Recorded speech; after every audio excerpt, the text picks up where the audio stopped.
मैं सिर्फ एक बात आपसे कहना चाहता हूं, खुदारा कोशिश ये करना, वो लोग जो तेरे सेहरे से पहले बेहद खुश थे, जिसने तेरे पैदा होने से पहले तेरी पैदाइश की दुआएं मांगी थी, जिसने पैदा होने के बाद तुझे औलाद की तरह पाला था, जिसने जवानी की दहलीज पे कदम रखते रखते तेरी सेहरे की दुआएं मांगी थी, इधर 25 साल का लंबा इंतजार है, जो ये कहता रहा मालिक मेरे बेटे को इतनी जवानी दे, मैं इसके सर पे सेहरा देख सकूं। वो माँ जो रातों को उठ के कहती रही मालिक ऐसी दुल्हन देना जिसके कदमों से घर में बहारें आ जाए। वो बहन जो अपने भाई को देख के कहती थी कि नहीं भाई दुल्हन तेरी होगी, मर्जी मेरी होगी। ये हक था उनका, ये चाहत थी उनकी, हो गई है ना, ये चाहत थी उनकी, ये ख्वाहिश थी उनकी। लेकिन हुआ क्या यार, जब तू घर से चला था माँ की आंख में खुशी के आंसू थे, बहन आंचल उठा के दुआ कर रही थी मालिक खैर से वापस लाना। जब तू पलट के आया 8 दिन क्या गुजरे, तेरी जिंदगी की पूरी किताब बदल के रख गई, पूरी किताब बदल गई। जिसने जिंदगी भर तेरे लिए सेहरे की दुआएं मांगी, आज उनसे चेहरा फेर के चलता है। माँ से कहता माँ तेरे लहजे बदल गए। होश में रहना, माँ कभी भी बहू से नहीं लड़ती है। अहले इल्म तवज्जो करें, और आप भी अगर समझ में आए तो बात समझ ले मेरी। मैं जो कहने लगा हूं, कभी भी माँ की लड़ाई किसी बहू से नहीं होती। कोई कह दे तो अलग बात है कि बहू से माँ लड़ी है, लेकिन होती नहीं है। माँ की लड़ाई हमेशा एक माँ से होती है। वो आपकी बीवी से इसलिए गुस्सा होती है, वो ये चाहती है जितना मैं अपने बेटे का ख्याल रखती थी तू मेरे बेटे का उतना ख्याल क्यों नहीं रखती। इसलिए मां नाराज होती है बहू से, इसलिए नहीं कि तू उसकी शरीक हयात है, इसलिए नहीं कि तू उसके घर में आ गई और पगली तुझे लाने की दुआएं यही मां करती रही।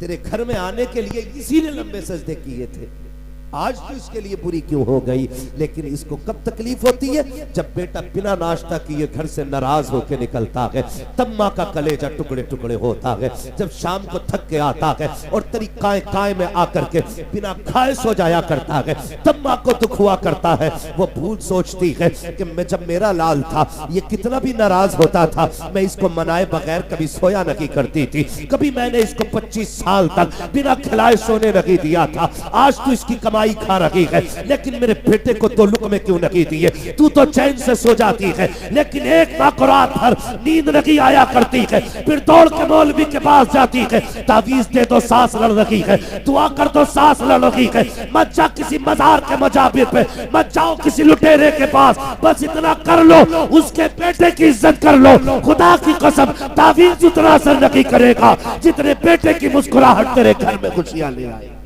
सुभान अल्लाह। लेकिन हम वो बेवकूफ कौन है जो असलियत की तरफ जाते ही नहीं, जड़ की तरफ हम नहीं जाते। अल्लाह आपकी शादी जल्दी कराए। हाँ, हम असल की तरफ बढ़ते ही नहीं, हम जिम्मेदार माँ को ठहरा देते हैं। खुदारा मेहरबानी करें, घरों के हालात बेहतर करें, घरों के हालात बेहतर करें। और बेटों से भी गुजारिश है, आप भी थोड़ा सा लिमिट में रहा, आप भी लिमिट में रहा करें। मैं ये नहीं कहता कि किसी की बेटी को घर से निकालता, मत निकालो यार, वो सब कुछ तुम्हारे लिए छोड़ के आ रही है, सब कुछ। हम सऊदी चले जाते हैं 4 साल के लिए, 2 साल के लिए, तो हमें अपने दोस्तों की कितनी याद आती है। फिर बेटियों का तो अजीब मुकद्दर है, जिंदगी भर के लिए बाप की दहलीज छोड़ देती है, सिर्फ तुम्हारे लिए ना। और तुम यहाँ के उनका कुत्ता बिल्ली बनाओ, मैं ये भी नहीं कहता किसी को सितम करो, तो मैं ये भी नहीं कहता माँ बाप को नजरअंदाज करो। खुदारा ये अल्लाह करे सब सेहरे पहले, लेकिन सेहरे का मतलब ये नहीं हो जाता है माँ बाप से दीवार खड़ी कर ली जाए। सेहरे का मतलब ये नहीं हो जाता है कि अपनों को छोड़ दिया जाए। सेहरे का मतलब ये नहीं होता है कि बस अपना अपना कर लिया जाए। खुदा की कसम कभी सोचो तो सही। मैं अक्सर ये बात कहता हूँ, तकलीफ होती है, आज कचहरियों में जाके देखो, अपनों के तमंचे अपनों के जाने, अपनों की गोली अपनों के सीनों पर, कोई तुम्हें गैर मारने गोली नहीं आता। जितने झगड़े होते हैं सब में खानदानी लोग, अपनी बिरादरी के अपनी खानदानी लोग। झगड़ा किस चीज का? जमीन का, जायदाद का। जरा बताना दिल पे हाथ रख के, जिनके भाई बहन है वो मेरी बात गौर से सुन के ही बताइए। आज जो जमीन का झगड़ा कर रहा है सगा भाई है, बोले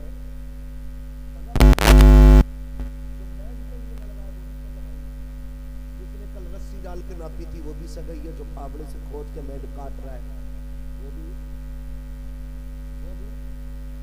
सगाई है। मुझे एक बात बताओ, हम जब छोटे थे, मौलाना नाफिज साहब आपके भी भाई बहन होंगे, अक्सर लोग इस रिश्ते से जुड़े होंगे, मौलाना राहत अजीजी साहब अल्लाह सलामत रखे, ये सारे लोग किसी न किसी रिश्ते से जुड़े हैं। एक बात गौर से सुनिएगा, हम छोटे थे ना और दो भाई थे, अलग अलग स्कूल थे।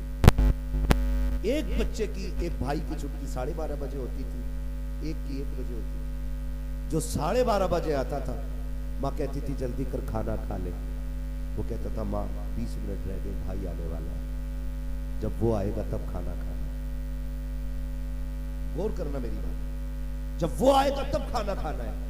माँ कहती थी पगले उसे देर लगेगी। कहा नहीं माँ, आने देना, 20 मिनट की तो बात है, वो आएगा तब खाएंगे। वो आया तब खाया तुमने। और कभी माँ अपने बिस्तर से निकाल के सेब देती थी, ये खा ले जल्दी से। तो हम क्या कहते थे, नहीं माँ मेरा भाई याद है उसके लिए। और ये तुमने भी देखा होगा, जब अपने घर के अंदर बच्चों में कोई चीज आप तकसीम करते हैं ना, तो बच्चा पहले अपना हिस्सा लेता है, फिर मुट्ठी बांध के कहता है मेरे भाई का भी दिया। किससे कहता? अपने बाप से कहता है बेटा कि ये तो मेरा है, भाई का भी दो। वो किधर है? कहा वो बाहर खेल रहा है। बता तो सही, जब तू छोटा था उसके हिस्से की चीज की तुझे फिक्र रहती थी, उसके बगैर तू खाता नहीं था। वो नहीं आता था तो दस्तरखान पे तू नहीं बैठता था।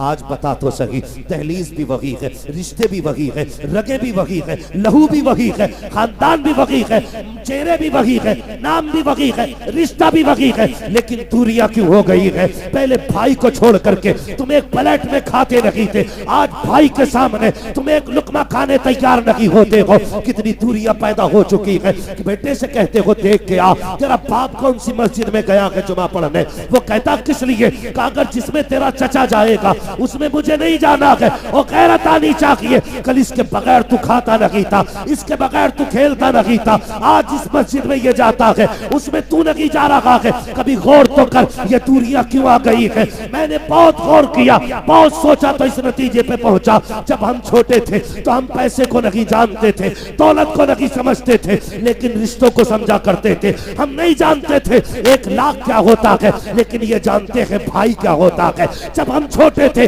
हमें नहीं पता था ये 3 बीघे जमीन क्या होती है, लेकिन हम जानते थे बहन क्या चीज होती है। जब हम छोटे थे हमें ये नहीं पता था बैंक का अकाउंट किधर से खुलता है, लेकिन जब हम छोटे थे ये जानते थे भाई स्कूल से कब आता है, उसके साथ क्या करना है, ये सारी प्लानिंग हमें आती थी।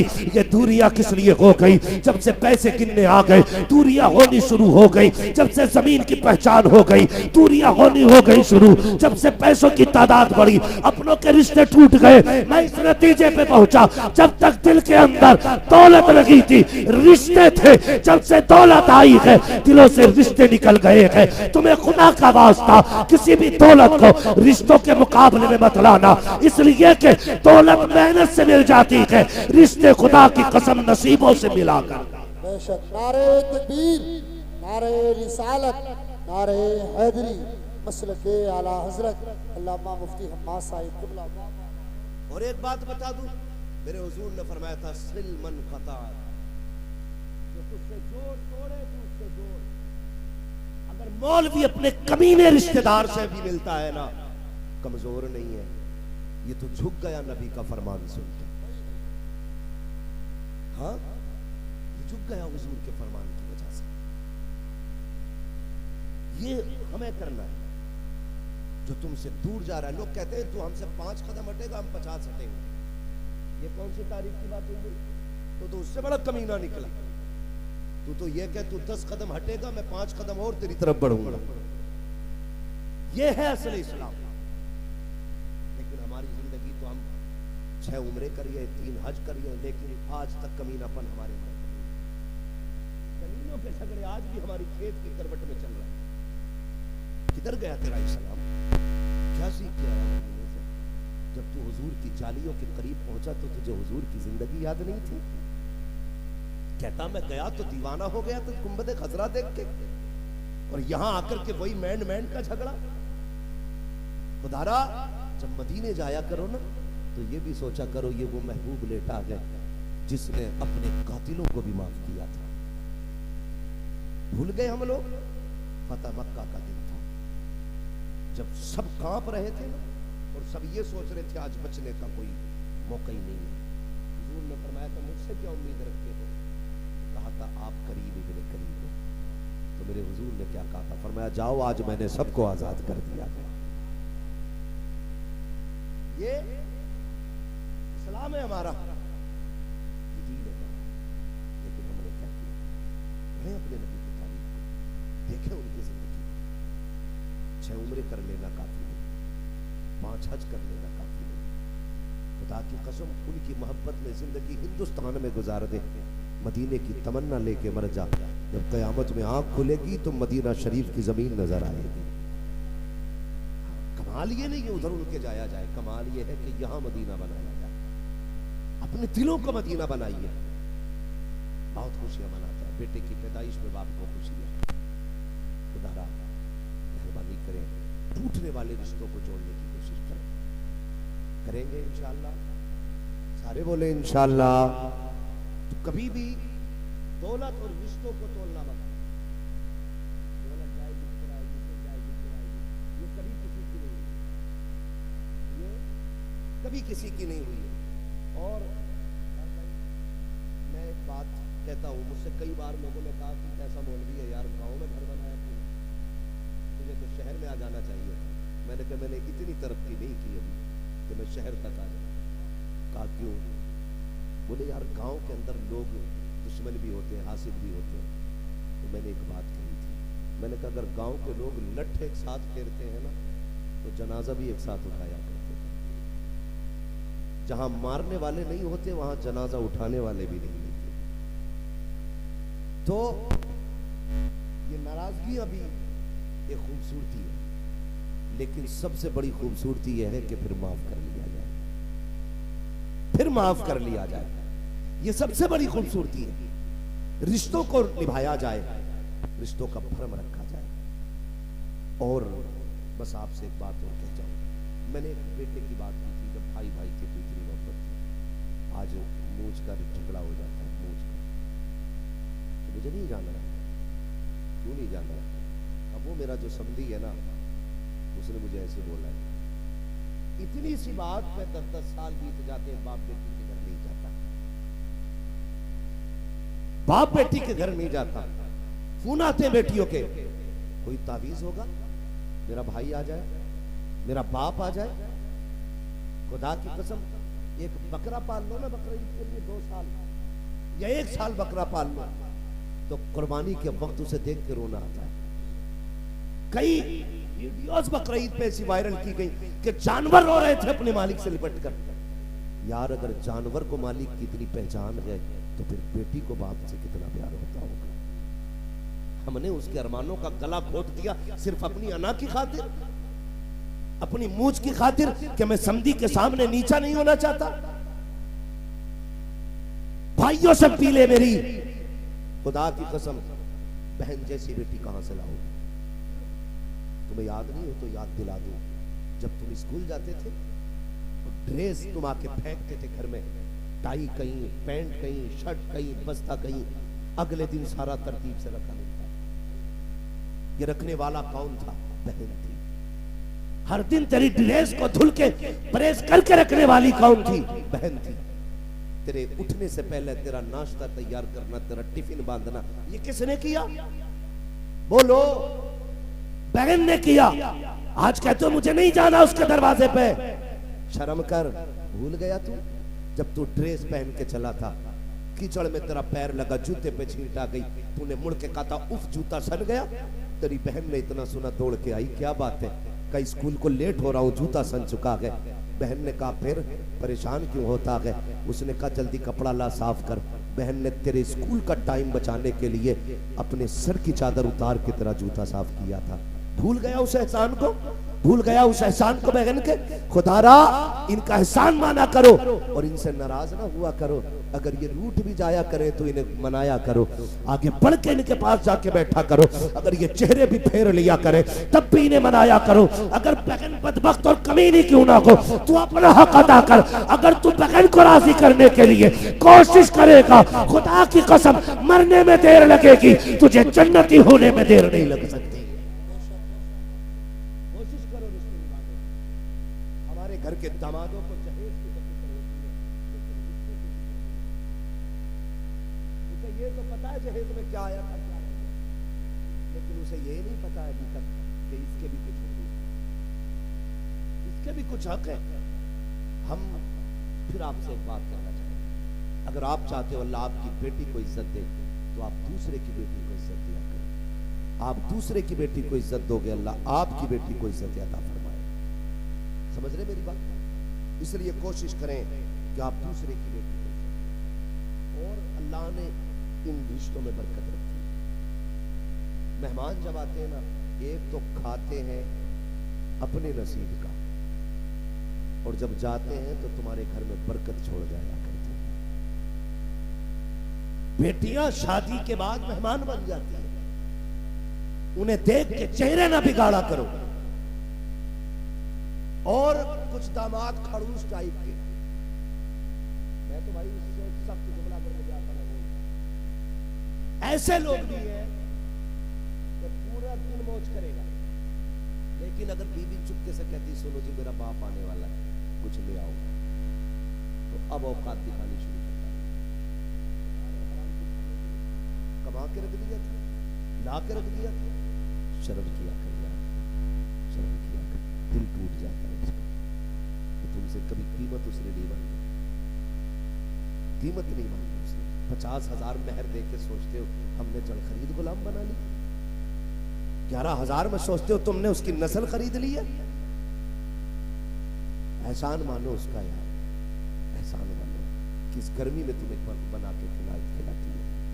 अपने सगे भाई से लड़ जाती है तुम्हारे लिए, अपने बाप से लड़ जाती है तुम्हारे लिए, और तुम क्या कहते हो? तुम क्या कहते हो कि तेरे बाप ने कमा के रख दिया हराम का है? जब तू यारों पे खर्च करता तब तुझे पैसे की कदर मालूम नहीं होती, जब रिश्तेदारों पे खर्च करने की बात आती है तब कलेजे फटा करते हैं। याद रखिएगा, जो रिश्तेदारों पे खर्च करने से बचता है, अपने अइज़ा करीबा पे खर्च करने से बचता है, रिश्तेदारों को खिलाने से बचता है, उसके घर में रहमत रखी नहुसत आया करती है। अगर चाहते हो घर में बरकत आए, रिश्तेदारों को मुस्कुरा के खिलाया करो, खुदा की रहमतें मुस्कुरा के आया। ये तो आलिम दीन है, कोई ऐसा जाहिलाना काम जो हमारे समाज में होता है हमारी कौम के लोग करेंगे, हमारी जमात के लोग करेंगे। मगर आपसे इतनी गुजारिश, आप रिश्ते निभाने की कोशिश कीजिए, रिश्ते निभाने की कोशिश कीजिएगा। दीनदार लाइए तलाश करके बेटियां अपने घरों में, इसलिए कि जब औरत पारसा होती है तो फिर नस्ल पारसा होती है।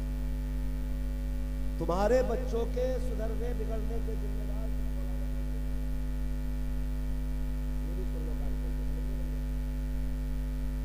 आपके बच्चे अगर बिगड़ते हैं तो इसके जिम्मेदार मौलाना लोग नहीं है। दो पानी बहुत कीमती है, एक वो जिसे ट्यूबवेल का पानी कहते हैं, उससे फसल पाली जाती है, एक वो जिसे रातों को उठ के सजदे पे आंसुओं के जरिए बहाया जाए, उससे नस्लें पाली जाती हैं। जब तक माँ बाप उठ के औलाद के लिए मुसल्ले पे दुआएं करते थे ना, तब तक नस्लें अच्छी होती। जब से इन्होंने उठना छोड़ दिया, फिर नस्लों ने सुधरना छोड़ दिया। आदी बने इस चीज के, मौलवी अपना काम करेगा, आप अपना काम करें। आप उठे कभी बच्चों के लिए? कभी नहीं। खुदारा नस्लें ऐसे नहीं संभला करती, नस्लों के लिए माँ बाप को भी मेहनत करनी पड़ती है। अगर माँ बाप अच्छे होते हैं तो नस्लें अच्छी होती हैं।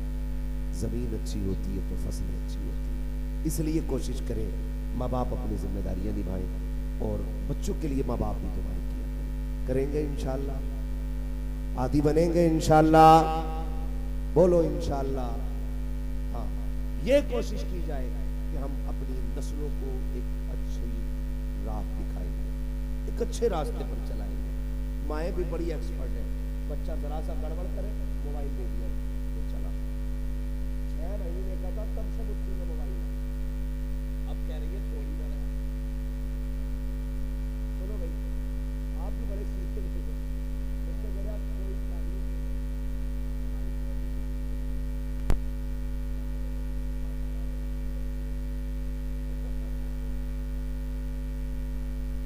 भाई, हम उससे सितारे मिलवाने जा रहे हैं जिसके खुद 40 साल से नहीं मिले।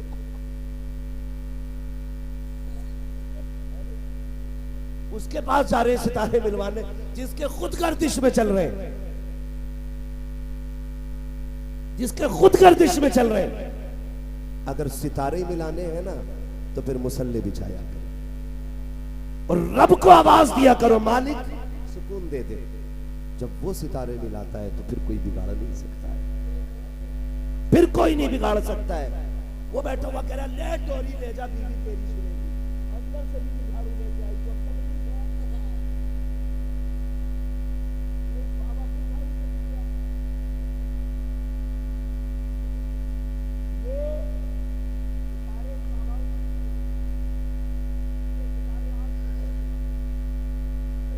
आपको खुद मिलाने। वो कैसे? जब बीवी आए तो पहली रात उससे अपने भाई की बाप की बुराई मत कर। सबसे पहले कहता मेरे भैया से होशियार नहीं, और मेरी अम्मा से तो बच के ही रही है। चाबी उसकी जेब में जो रहती है 8-10 है, वही सा भी ताला नहीं सकता। सारी बातें उस रात को नहीं बता दी।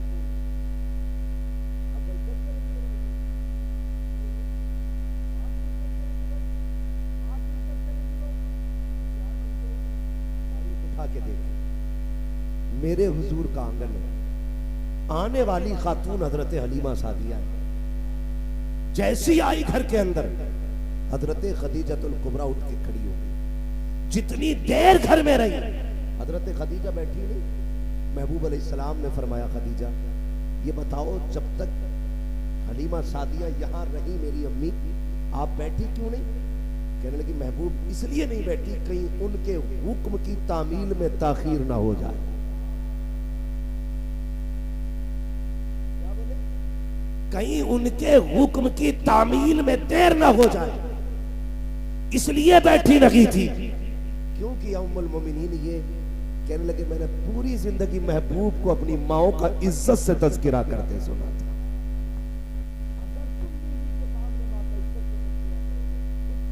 नहीं है वो कह सके मेरा बच्चा नहीं खिला। तो हम क्या करते हैं? मैं वो बातें बताते जा रहा हूं।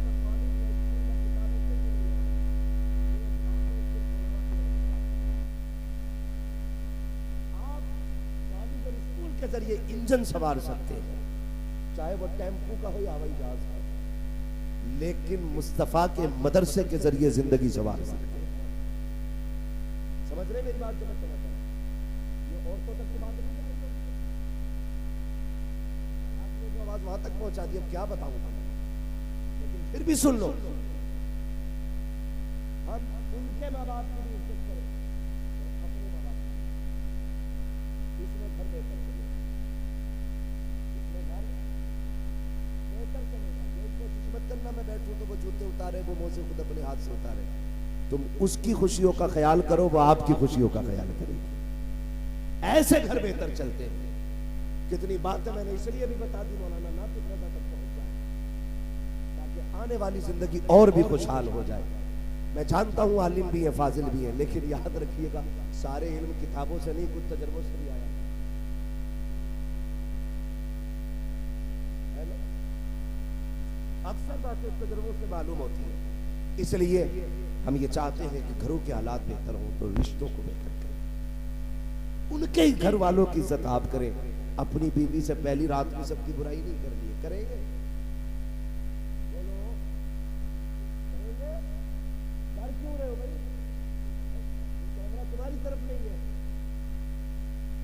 ये कैमरा तुम्हारी तरफ नहीं है। बोले करेंगे इंशाल्लाह। नहीं करेंगे ना? हाँ, कभी भी बुराई ना कीजिएगा। बस एक बात समझा देना अपनी बीवी को, मेरे माँ बाप मेरी जन्नत है और मैं तेरी जन्नत हूं। अगर तुझे मेरी अपनी जन्नत बचानी है तो मेरी जन्नत भी बचा के रखनी होगी। सीधी बात है। और हुजूर ने इरशाद फरमाया तेरे 3 बाप हैं। कितने?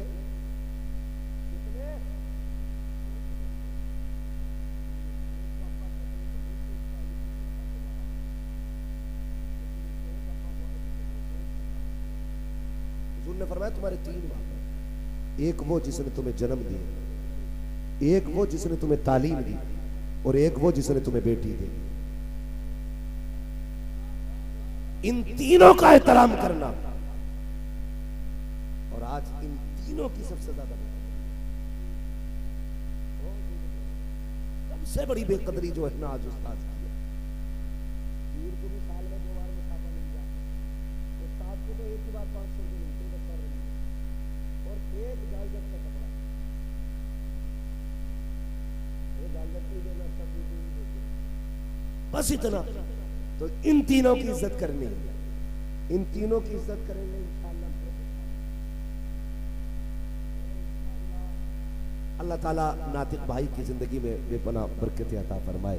और ये एक आलिमाना शान थी, कितना अजीम प्रोग्राम रखा गया, नात खानी हुई, हुजूर की बातें हुई, तज़किरे हुए। इंशाअल्लाह कल देखना दूल्हा भी बनेंगे और इंशाअल्लाह इनकी शादी के मौके पर सारे लोग दुआएं मांग लेना जिनकी नहीं हो रही है। अल्लाह इस आलिम की शादी के सदक़े में हमारी करा दे। जब तालिब इल्म कब्रिस्तान से गुजर जाए, अल्लाह साहब उठाने का है। अगर इसकी शादी में चले जाओ तो सत्ते में 2-4 तो करा ही देगा। मौलवी से तो अच्छी उम्मीद रखनी चाहिए ना।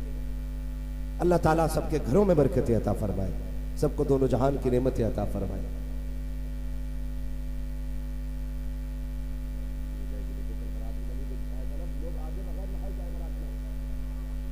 बड़ा मसला हो जाता है।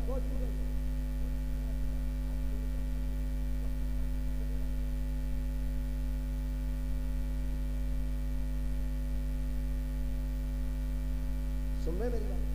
हमारी हो चुकी है, इनकी होने वाली है। ये भले उम्र में बड़े हो सकते हैं लेकिन तजर्बे में हम ही बात। ये परसों कहेंगे मैं आज कह रहा हूँ। ऐसा भी होता 2 चीजें, 2 चीजें। एक तो सर्दी आ गई, दूसरी रात तक जागोगे तो आंखें मसलते ही कुछ जाके बारात में ही मुंह धोएंगे। बड़ी मचकान जाती है। बगैर सो के लेट निकलती है, सो के बिना सोए कितनी लेट करोगे? ऐसे टाइम से जाया करो जो बेटी वाली की भी इज्जत रह जाए थोड़ी बहुत। थोड़ा सा जरा टाइम से जाइएगा।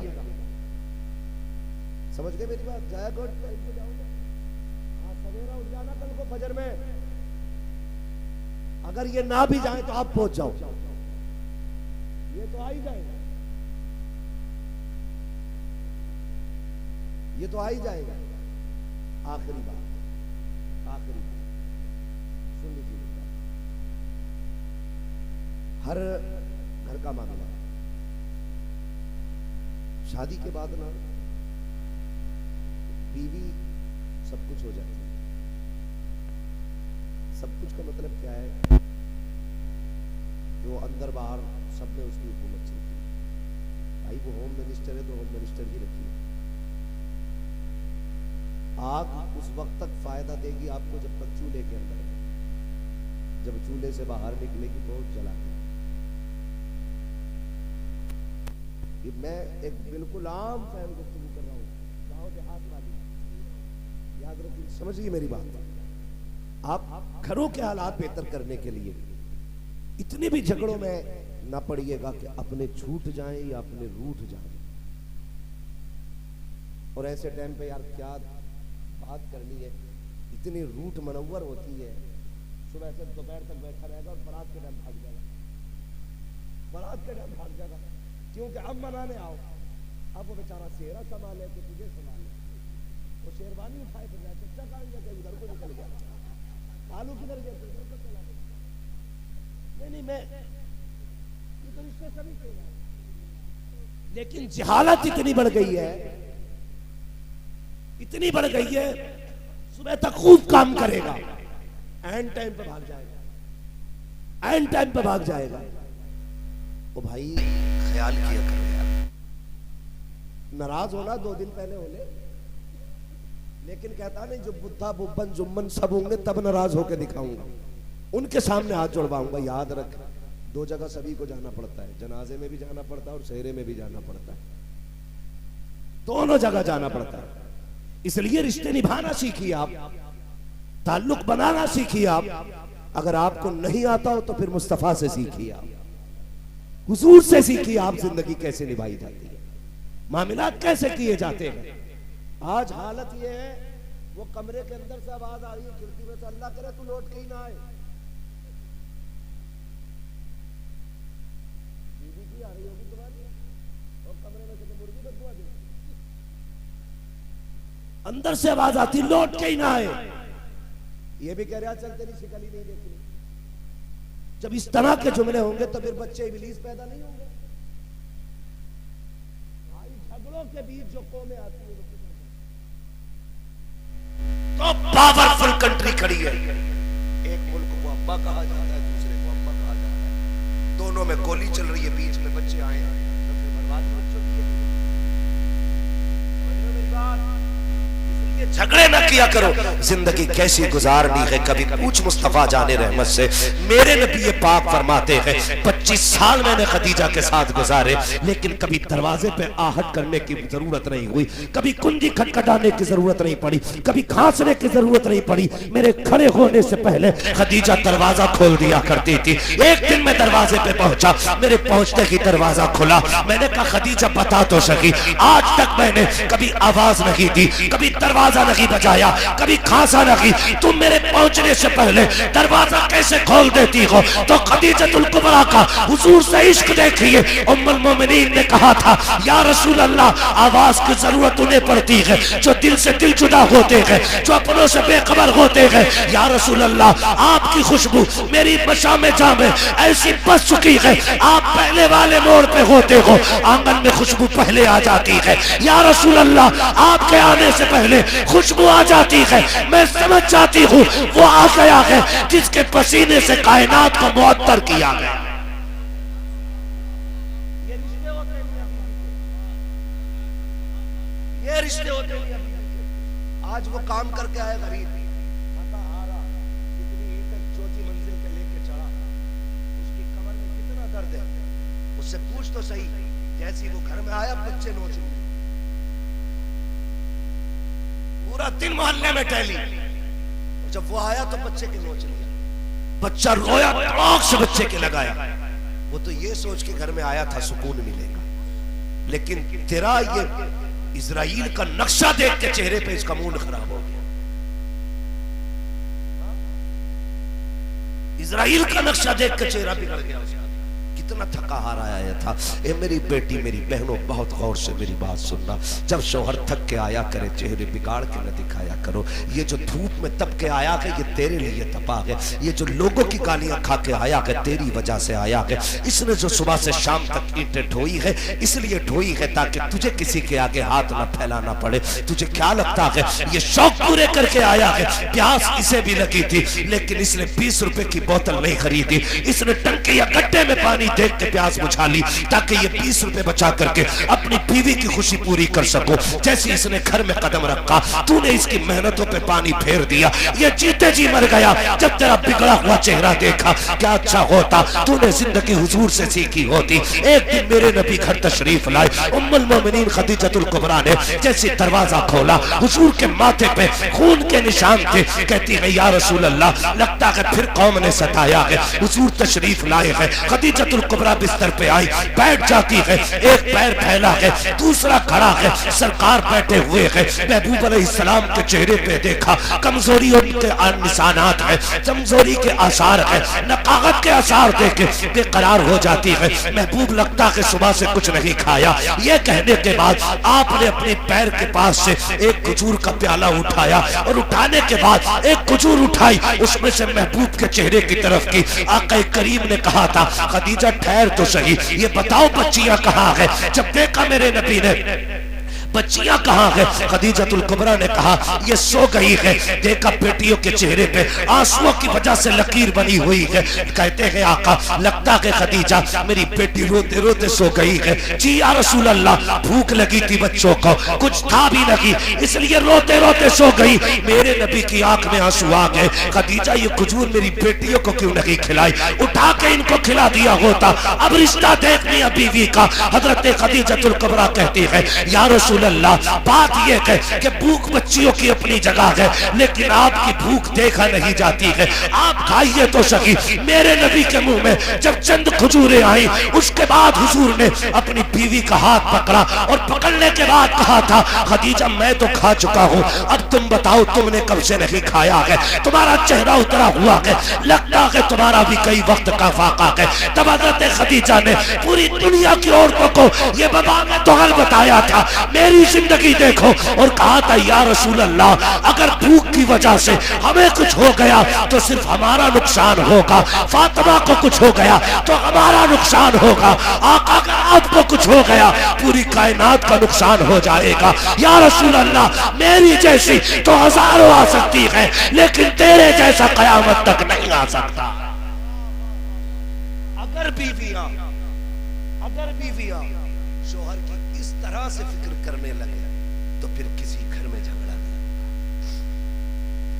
घर में झगड़ा नहीं, इसलिए खुदा रहा घरों के हालात में तुमसे भी गुजारिश है, बीवियां शोहरों का ख्याल करें। शोहरों से गुजारिश है, तुम जो जाके न खड़े हो जाते हो चौराहे पे, पूरा दिन बकरी की तरह पकौड़ी शकौड़ी पापड़ शापड़ खा के आते हो, तुम तो दिन भर खाते हो। शाम को उसे बीवी ने दस्तरखान लगाया, 2-4 गालियां बकी, 5-6 लुकमे खाए, वो कुत्ते की तरह तुझे देखती रही। एक बार तुम नहीं कह सकते खा लो, ये भी नहीं पूछ सकते तूने खाया क्या, खाया और क्यों धकेल दिए बर्तन। सोच तो सही है, जो दीवार से लग के खड़ी है इसने तेरी वजह से सुबह से कुछ नहीं खाया। उसे ये फिक्र थी पता नहीं उन्होंने खाया होगा क्या नहीं, उसे क्या पता तू यारों के साथ गप्पे शप्पे लड़ाता रहा, पेट भर के खाता रहा। तेरा फर्ज बनता था दस्तरखान पे बैठ के एक बार बीवी से तू पूछता तूने खाया कि नहीं। वो ना भी खाती उसका कलेजा चौड़ा हो जाता, वो तेरे कदमों की खाक बन जाती, बिछा देती अपने को तेरे कदमों में। लेकिन तुम उसे गालियां दो, उसके हाथ की पक्की रोटियां खाओ और उससे पूछो तक नहीं, फिर कहते हो औरत फर्मा बरदार नहीं है, हम वफादार नहीं, तू भी तो दिलदार नहीं। सोच तो सही है किधर मुआशरे को बेहतर करना पड़ेगा, ना तो दीनी तालीम को मजबूती से थामना पड़ेगा, मजबूती से थामना पड़ेगा। फरमाया गया या अय्युहल्लज़ीना आमनू उदखुलू फिस्सिल्मि काफ़ा, ईमान वालों पूरे पूरे इस्लाम में दाखिल हो जाओ। तो बेहतर इस्लाम में दाखिल होने का मतलब यह है कि बिल्कुल वही तरीका जो हुजूर ने हमें बताया है, हमें अपना घर बचाना है तो उस पूरे तरीके में अमल करना पड़ेगा, हुजूर की किरदार को अपनाना पड़ेगा। मौला करीम भाई नातिक रज़ा साहब की उम्र में और इनकी आने वाली नई जिंदगी में बेपनाह बरकतें अता फरमाए। हजरत खदीजतुल कुबरा का अल्लाह सदका अता फरमाए, हजरत आयशा सिद्दीका की मोहब्बतों की खैरात अता करे, खातून जन्नत और मौला अली के रिश्तों की अल्लाह बरकतें अता करे। अल्लाह ताला इनकी नस्लों को शादो आबाद रखे। जिस बहन के निकाह की तकरीब है अल्लाह उस बेटी का मुकद्दर आला करे, उस बेटी की जिंदगी में बरकतें अता फरमाए, उस बेटी को ससुराल में मैके वाला प्यार अल्लाह नसीब फरमाए। अल्लाह ताला उस बेटी के नसीब में 4 चांद लगाए। बस जो हुए अगलात उनको माफ फरमाए रब्बे कायनात। जिंदगी ने दिया साथ, फिर होगी मुलाकात, चमन रहा फूल खिलेंगे, जिंदगी रही फिर मिलेंगे। मुसाफिर अहमदे मुसाफिर हो तुम भी, किसी मोड़ पर फिर मुलाकात होगी। सारे लोग कलमा शरीफ पढ़ लीजिए, ला इलाहा मुहम्मदुर रसूलुल्लाह व मा अलैना।